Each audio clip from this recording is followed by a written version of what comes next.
Welcome to this week's Rob's Country. We're going to be meeting up with a lady who's running a dairy farm with a human resources angle. And we're also going to meet some people who are at the Aoraki Polytech who are launching into a diploma. But first of all, polymorphism. Yeah. People go, why would Rob pick a topic like this? Because I told him to. Exactly, because you know I had trouble pronouncing it, so it wasn't my idea.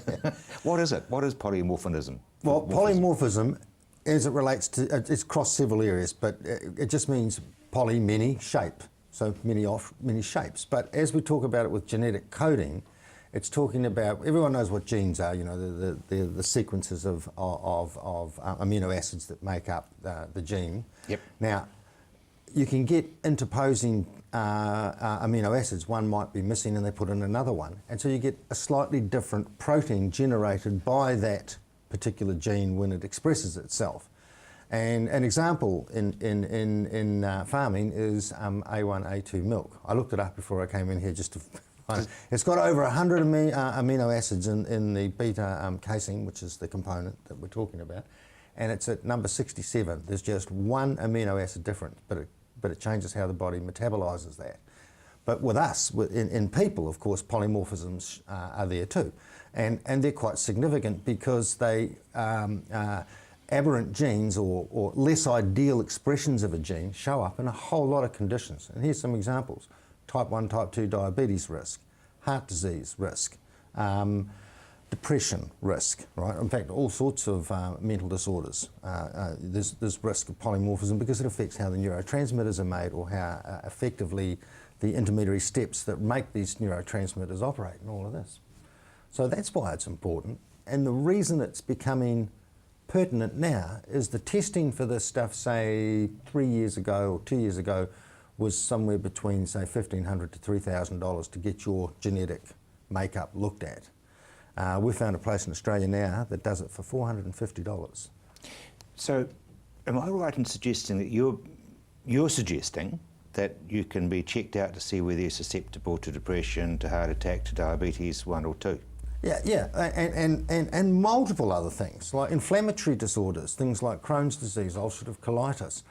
It's not the whole picture, but it's clearly an important block in the building of the picture. So if you got two parents who both had cancer, for example, it may be worth getting your genetic coding looked at. Or definitely diabetes anyway. Well, that could be another area, but that it's worth looking at because it tells you how fragile the system is.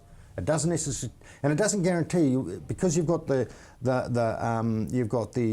less ideal of the two genetic options, right? It doesn't necessarily mean it's going to happen to you, because there's another whole layer around our genes, right, called epigenetic proteins, and these react to the environment, and these decide whether or not we will open the gene, this gene up for expression, or whether we will keep it closed, right? And epigenetic proteins change from generation to generation. This is why people are getting taller. You know, every generation we're getting bigger. I thought there was hybrid vigour. No, they always blame it on hormones and chickens, but it's probably not got nothing to do with chickens. It's more, what we do know is that if your previous generation had good access to high quality protein, then each generation, your children get bigger and bigger and bigger. It means you're living in the savanna environment where there's lots of wild animals to hunt and they're easy hunting. So therefore, if especially when they're in a paddock. Genetics is unaware of what's happened in the last 10,000 years in terms of the rules. But so those epigenetic proteins determine what might be expressed, and the environment determines how those epigenetic proteins decide to release genetic code. So if you know what your risks are, and some of those risks are controlled by epigenetic proteins, and you know the environmental factors that trigger them, you can be a bit more of the master of your own destiny. So that's why it's a good idea. Sam and I have had it both done, so I'm not going to tell you what mine are. I can do a list, actually. Johnny's only 16 months, but we're going to get his done because we figure knowing what his risks are early. Because of knowing what yours are. And well, we're not even knowing what ours are, just because we just think it's actually, if you're going to spend some money on health, it's not a bad one. The interesting area is going to be how, I mean, science always goes way ahead of changes with legislation and whatever. But you can see the insurance industry sitting here going, well, why take risks at all? We can code everybody. And then we're going to go, well, we're not going to cover you for this, this, this, this, and this. Wrong genes, sorry. Blame your mother. Because most of this is hereditary. Well, yeah, it's very unusual. Well, it's not. I don't know how unusual it is, but most of the genes that you've got are the ones your parents had. But you can get mutation, of course, but relatively infrequent. So therefore, not. Yeah. If something shows up in a family, but if it's a recessive, it may not show up until 2 of you parents have it, and then it shows up. But also, it could be simply it doesn't show up at all if you do the right things environmentally. So just because you've had this test, it's a blood test, I assume, is it? No, it's they swab a bit of. It's a very comfortable test. God, it's sort of like swab DNA. A bit of thing and, yeah, it is DNA. It's like you're sending your DNA off to be tested. They code it for you. They go, here it is. There you are. That's your picture. So, and here's all your bad bits and good bits. You haven't got a pink ticket. You're not going to be able to say, well, it says in there that I'm not going to get depression, so I don't have to worry about it, sort of thing. No, not at all. It tells you what your risk factors are. Yeah, okay. That's it. But if you know your risk factors, you can like mitigate. Diabetes, do not overdose on sugar. Well, yeah, well, don't get too fat, yeah. But, I mean, fatness, some people can, like, eat, and they look like a beanpole constantly. Yeah. And other people starve themselves, and they still put weight on. It's often genetics. I watched somebody eating a pie and I put on half a pound. You shouldn't eat a pie in the mirror, Rob. Douche. Okay. So, practical use, very briefly, practical use? Practical use is better informed. You can start to Prevention's better than cure. Prevent your own risks. Yeah. John, thank you very much indeed. After the break, we'll be staying with a similar subject when we see if it's going to fit in with animals.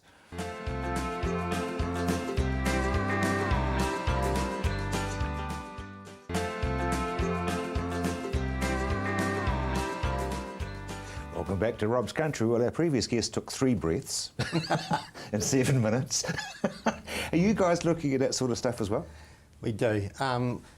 It's generally we won't get a profile of a number of defective genes or a number of disease genes, but we're more selective, so we have to select which disease we're looking at, and there's a limited panel, if you like.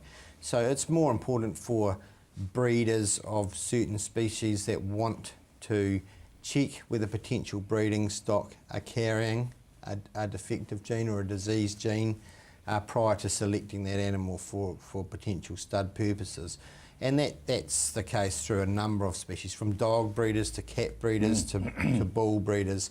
There are a number of these diseases that seem to infiltrate certain populations, and then of course it becomes more important that we find these out. And of course the other issue is some of these genetic diseases, we don't see the signs for some of them. If I just pull dogs out of the hat as a great example, there are a lot of genetic diseases in the eyes of dogs that we just can't see the symptoms of until they reach middle age.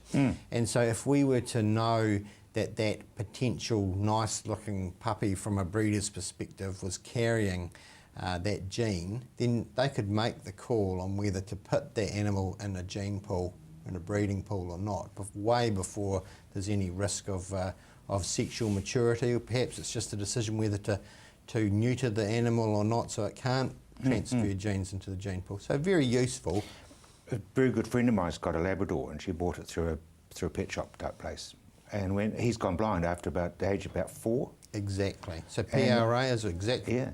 Progressive retinal atrophy is exactly the disease that I was talking about, and we can now test for that as soon as the animal's born, potentially. And it's just a cheek swab, exactly how Dr. John was talking. Exactly, yeah, exactly. Very topical, and the world is now up in arms over horses dying and cruelty to racehorses and God knows what, and there's a lot of emotive conversations going on. Yeah, I think everyone needs to get perspective on this problem, and that no one is doubting what a tragedy occurred at the Melbourne Cup. On both of them. Yeah, it's a real tragedy. But we need perspective, and there's a few realities that we need to think of. One is that these animals are born athletes. They don't have a choice. They're born athletes. That's what they're bred for. That's what they're born for. That's their whole genetic makeup. That's what they love doing. And I saw a very, very, very good post on social media today actually, and it was a photograph taken from an Australian property of an emaciated, neglected horse. And the topic was basically what I've just said. Let's get perspective here.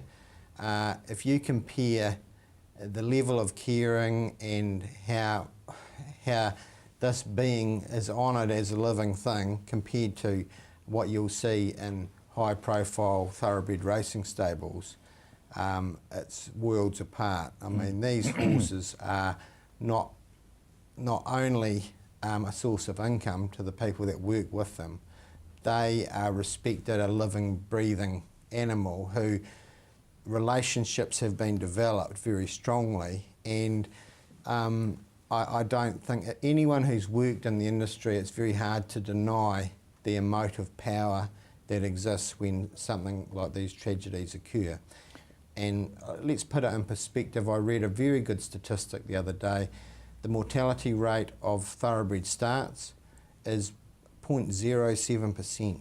I mean, you know, actually, I think there's 2 zeros before the 7. It's really very infinitesimal. very minimal. It's so, you know, you're putting a hot-blooded animal in an environment that has thousands of people, lots of scary things happening.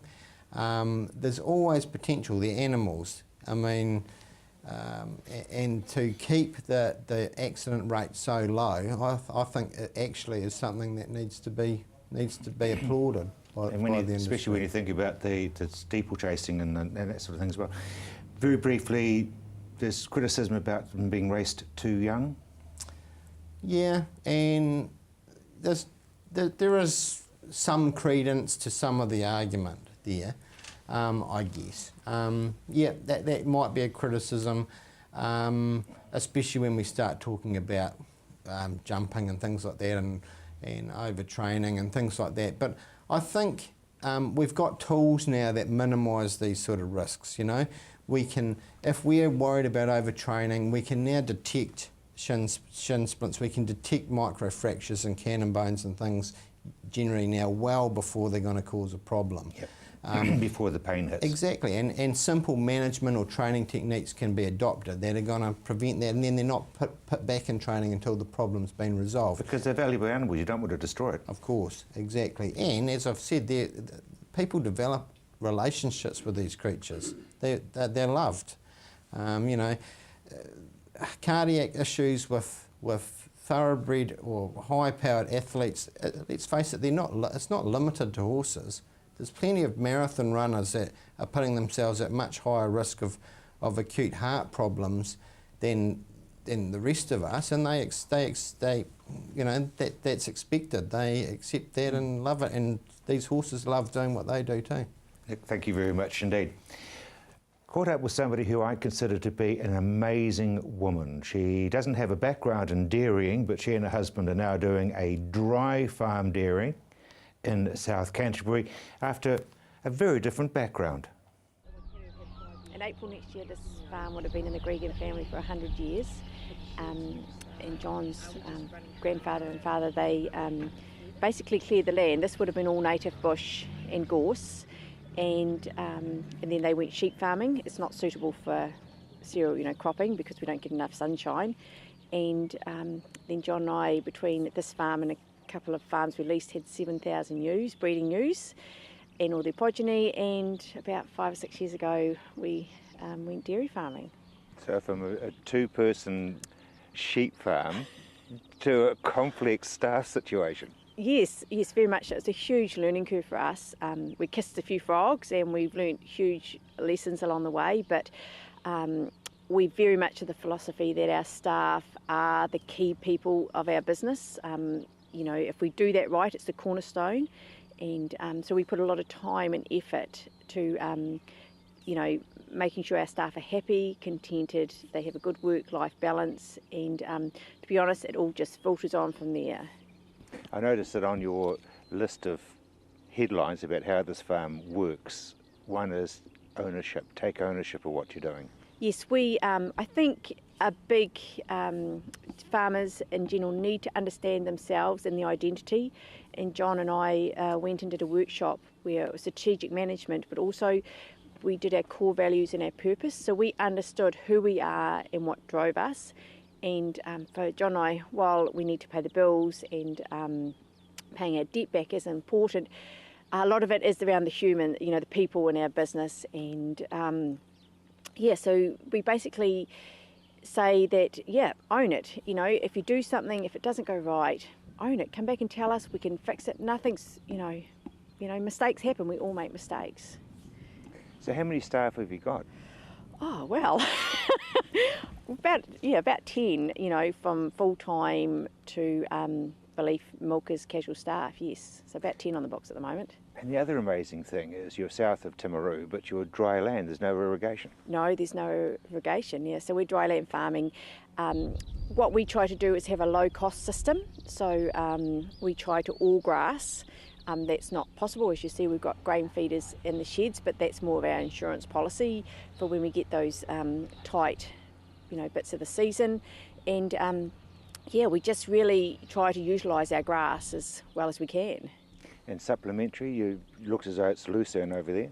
Yes, John spent a lot of time, and it has evolved as we've become, further on our dairy farming career. Our first year was hideous. We had low payout and a drought, and this was on the first unit we converted, and we spent a lot of money on supplements, and it's just not sustainable.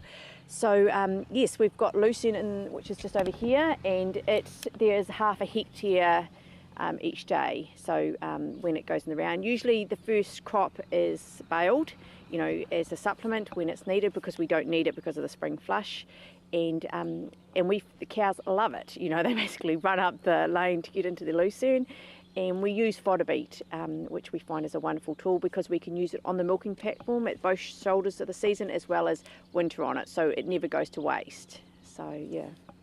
Changing the subject slightly, your staff situation opens the door well for your lecturing with primary ITO and human resources. Yes, as I mentioned previously, I've got a real passion for looking after our people, and they really are the cornerstone to our business. That's the only reason we can succeed. And I really believe that staff have to be a fit, and we have the philosophy that that you need to. That if it was me, what would I want? What would I need? And when I go to the workshop, that's one of the things I say to the students. I say, you've got to put yourself in your staff's shoes. If it was my child, would I want them working 12-hour days under those conditions? Or if it was my child, would I want them doing courses? If it was my husband, he can't spend time with his kids. And I just think having those workshops and it's great because I get a lot of feedback from students, and they've got good ideas, and they're learning. My message is to think outside the square. Think if it was me, think outside the square. We don't have to do it all formalised. It can be, just different.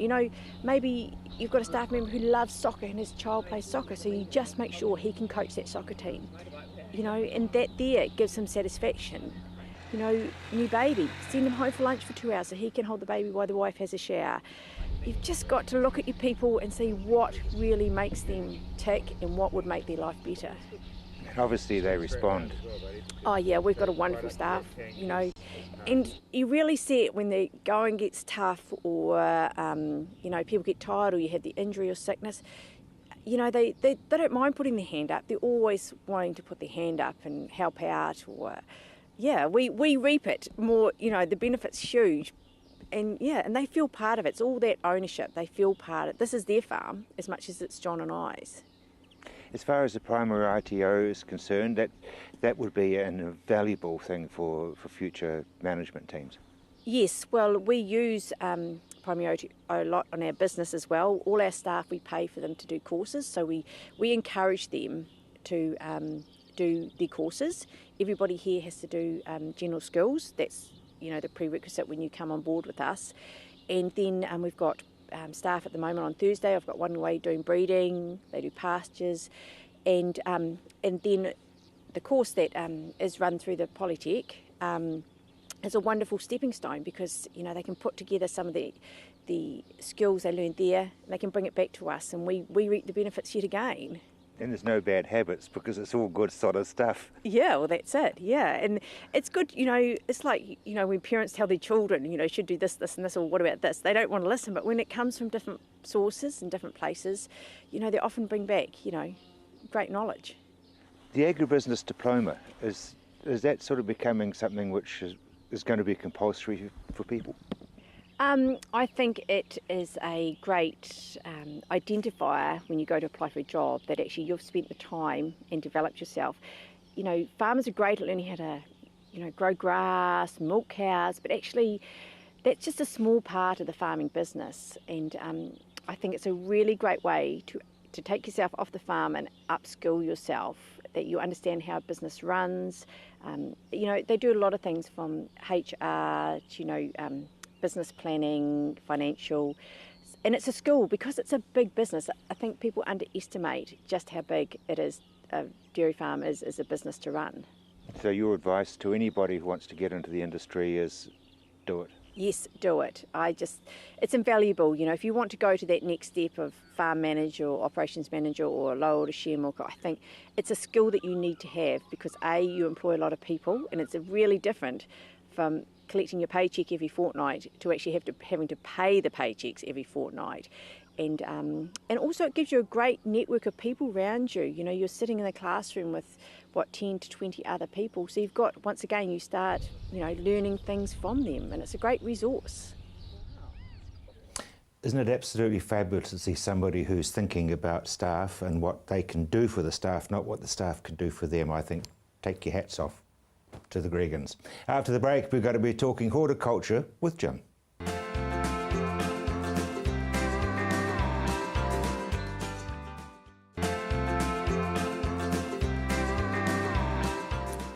Welcome back to Rob's Country.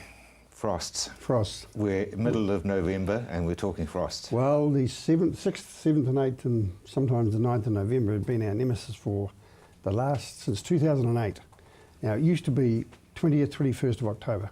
So the world shifted, or something's happened. And unfortunately, last night in mid-central Canterbury, or more South Canterbury, we had a long frost. It started about 9 o'clock, and it only went to -2 at its maximum, but it went to 7 o'clock this morning. And irrespective of what the temperature was, the length of it is very, very dangerous. That's the killer. So, and they're predicting another one again tomorrow morning, and also Saturday morning, which is really interesting because I was in mid-Canterbury yesterday and there was cloud like the cover is out there now, and I was saying to the growers, no, I don't think we have to worry about tomorrow morning, it's going to be Friday morning. Well, I was wrong. God, that's the second time in your whole life. yeah, a bit more than that, Rob. But interesting thing is that this is what's happening with the southerlies, southeasterlies. It was a southwester, it was a southeaster yesterday. It was a bit of northerly at the beginning of the day. Temperatures were really cold. And we're getting this variable conditions, clears the sky, and down comes these frosts. So, and there's a lot of flower out there in various crops at the moment, and so that's really damaging stuff. So I really feel for the growers.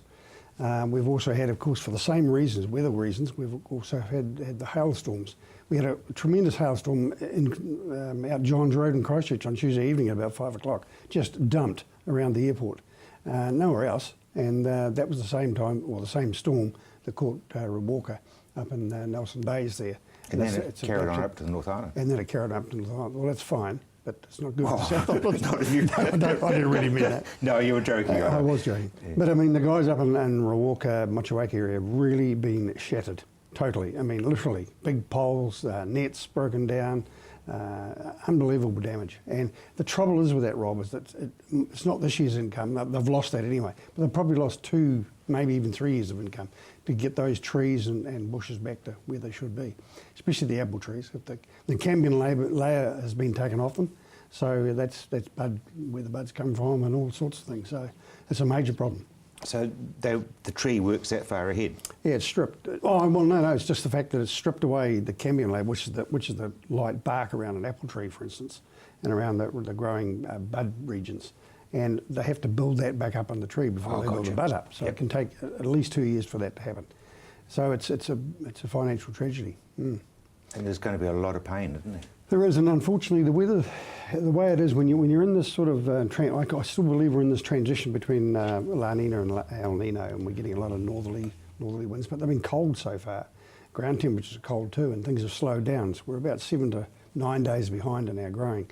Actually, I think we're more what we would, if we could call it, I think it's more normal spring in terms of timing. But with these changes from north to south quickly during the day, that's what brings hail. And it's the two different temperatures that meet up somewhere, and they clap their hands and form hail, and down it comes. And that, I think, could continue right through to January, which is, you know, not a good feeling. No. Okay. Well, change the subject to more sort of legged pests. Well, whilst the weather conditions have been a little moist in the last few days, but have been quite dry, and guys have had to go out and irrigate, and rightly so. There's been a build-up of aphid just in the last sort of 10 days. And quite a rapid build-up, actually. So, and that's because the tissue is starting to grow quite rapidly. They love nice soft tissue. They're getting in there and eating it and sucking it. And of course, what an aphid does, and its main damage that an aphid does, is that it leaves a vixen and the virus in the plant itself, and that affects the plant again the following year if there's a big population of aphid in there. So growers must get out there, have a look, and if they see half a dozen aphid, there's a darn sight more out there, they should get out there and put a spray on. And they've got to check withholding periods, because horticultural crops, especially this time of the year, from now on, we've got to say, when are we able to harvest these, and have we got the time to actually put that insecticide on, or do we have to leave it and just cross our fingers and hope that the aphid disappear? You're talking systemic there, aren't you? I am. Well, I'm just talking residues, period, whether they'll be in the plant. It's whether it's the withholding period between the time you apply to the time that you pick the apple or whatever it may be. And there are restrictions around that, and the guys have to observe those withholding periods, very, very strict in terms of food safety. Jimmy, it's not going to be a great season. Look, it started off to be a great spring, but Mother Nature's a very powerful lady, as I've said before, and she's going to annoy us quite considerably, I think, during this growing season. It's going to be quite tough. Okay. Well, obviously, education is a major part if you're wanting to join this industry, and you may not be that keen after what's been said. But however, education is a very, very major thing, and the Aoraki Polytech in Timaru have got some of our future leaders now on a course.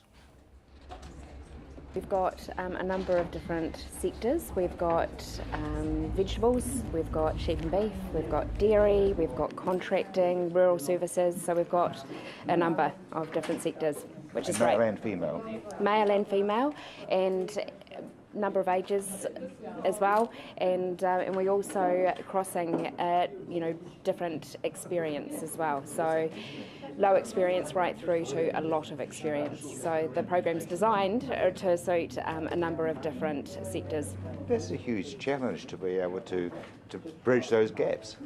Absolutely it is, and I think that's one of the cornerstones on what the program was developed on. So the program was designed to basically put the responsibility and the opportunity back with the student rather than the organisation. So often the organisation sets, an academic program, puts it together.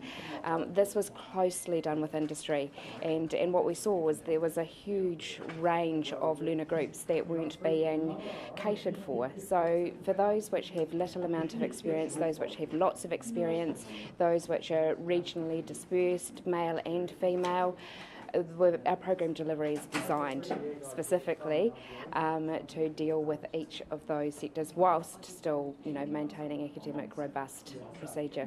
It's interesting that you've got, for example, horticulture through to dairying, because they're totally different. Absolutely. In saying that, when we get to, so this is the New Zealand Diploma in Agribusiness Management, and there's key principles in agribusiness management, whether you're in rural services, whether you're in horticulture, or whether you're in dairy. So staffing management and planning, a module which the students are doing here at the moment.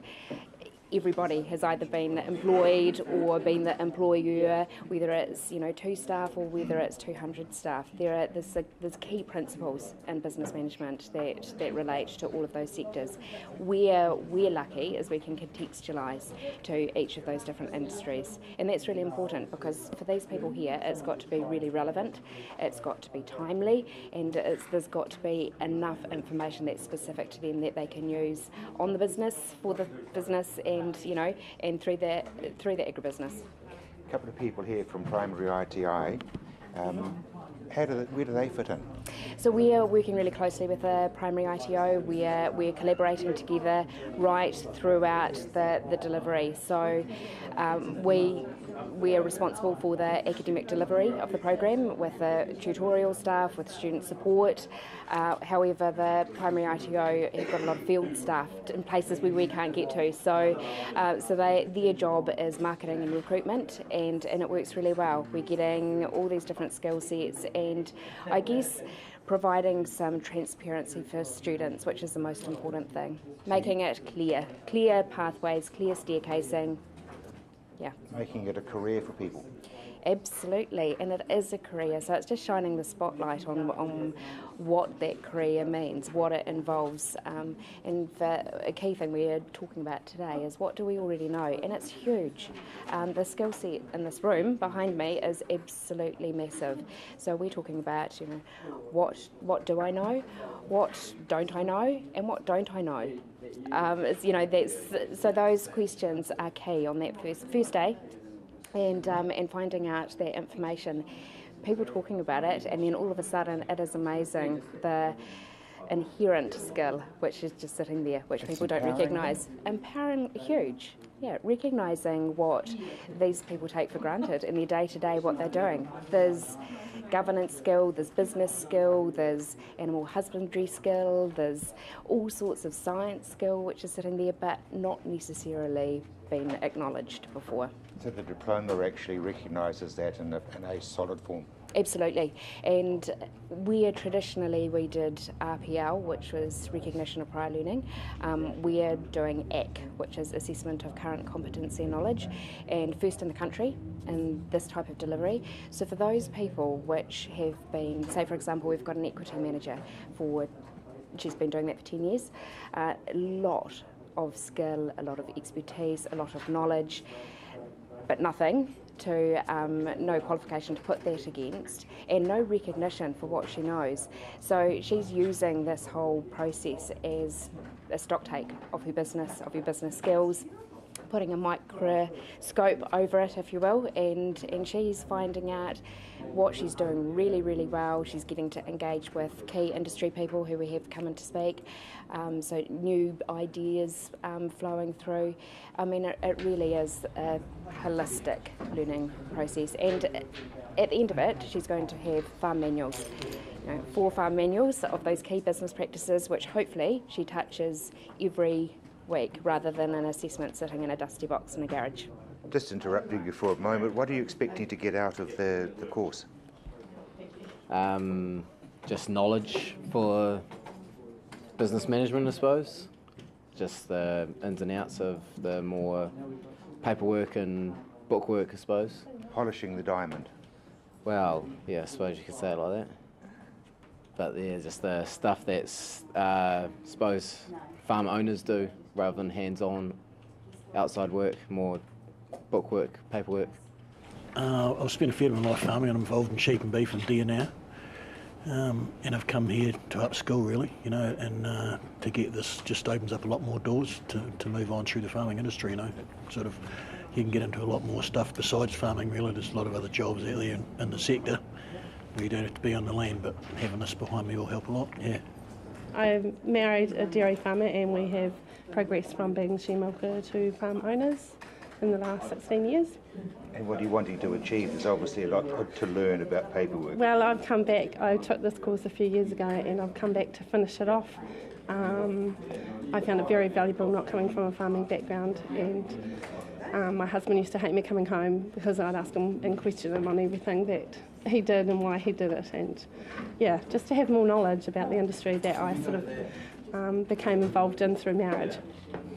And you certainly would have gathered and twigged to the fact that if you don't have qualifications such as that, you're not going to get very far. After the break, we're going to be talking about different things, about what you may find on your property and what you've got to do about it.